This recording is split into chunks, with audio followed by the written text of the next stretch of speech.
Greetings from the District of Columbia. I'm Celeste Garcia, President of the DC Federation of Democratic Women, and we are so delighted to be here. Like all of you, we are fighting for justice and democracy.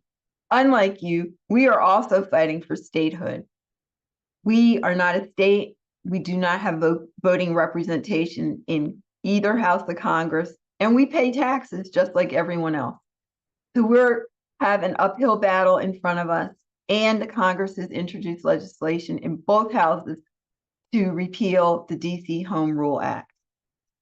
But before we go on, I do want to thank you, sisters, for continuously supporting the DC Federation of Democratic Women in our efforts for statehood and for signing on as an endorser of HR 51.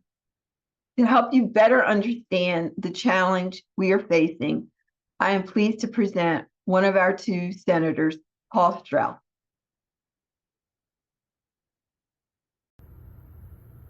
Greetings from the District of Columbia, Washington, D.C., your nation's capital, where your laws are made and then broken by members of Donald Trump's administration.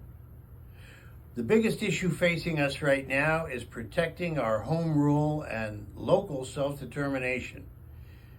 Under the Home Rule Charter, D.C. residents get to vote for a mayor, an elected council of D.C., which acts as our state legislature, and local officials like an attorney general and neighborhood commissioners. But every law they pass has to be approved by the Congress of the United States. Even though D.C. residents pay full federal taxes and more per capita than anybody in the United States, even the locally raised tax dollars that fund our D.C. budget also have to be approved by Congress. To make matters worse, when it comes to congressional representation, we have no voting members of the U.S. Senate or the U.S. House. That's why we support statehood for the District of Columbia.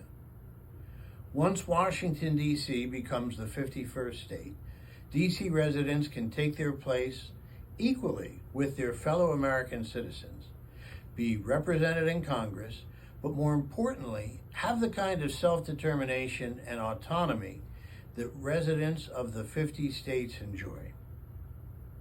Thanks for all your support, and remember, help us get statehood for Washington, D.C.